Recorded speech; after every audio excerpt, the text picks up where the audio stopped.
have all the financial advisors gone?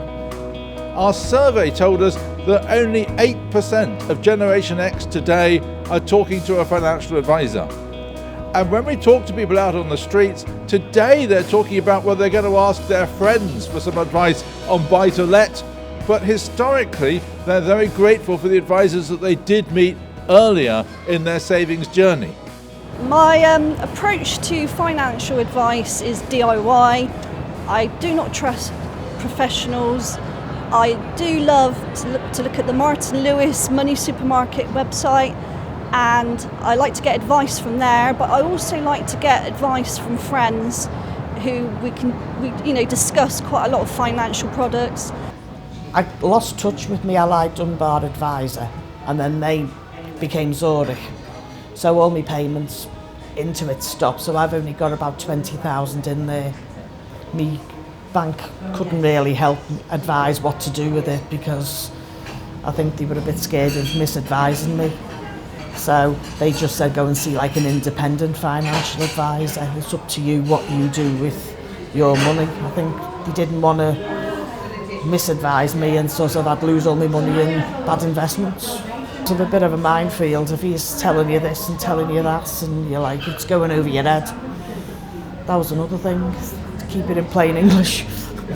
The two things I'd be looking for if I was to seek advice from a financial advisor would be consolidation, whether I'd be better off actually doing that, putting everything in one place, or perhaps leaving things as they are to spread the risk. Because in the current climate, there's probably something to be said for that. But the other thing would be ESG, which is the new buzz phrase for ethical investment. A lot of my funds are already in ethical funds anyway, and they do seem to be performing much better than the regular ones these days. So it'd be a question of asking for advice as to which of the ones I've got is actually the best performing one, to move everything perhaps into that one fund. If I saw the financial advisor at present, I would be very concerned about protecting my pension, that fund that I've built up, because I don't really want my ex to get his hands on it, because that I know there's something called a pension sharing order, and that can be in play with when it comes to dividing assets. And I'd also ask the financial advisor that if I was to buy property in the future by myself, and the fact that I've only will have one salary coming in as opposed to two, will I be able to do it, or will I have to therefore go on a share ownership scheme or some other home buying scheme? What are my options, really? I've never been fortunate enough to have a financial advisor, but if I did manage to get hold of one, I'd love to get advice on the actual what I'm actually owed and how I can actually retire. When I found out what I was due from my pension scheme, it caused a lot of anxiety. It didn't seem a lot. So a lot of reassurance about that.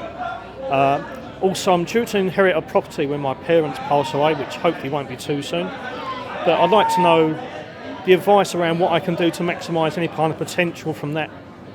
Often these are now the much maligned Allied Dunbar or bank salesmen, and yet they served a very valuable purpose. They introduced these people to savings and they got them going on pension plan.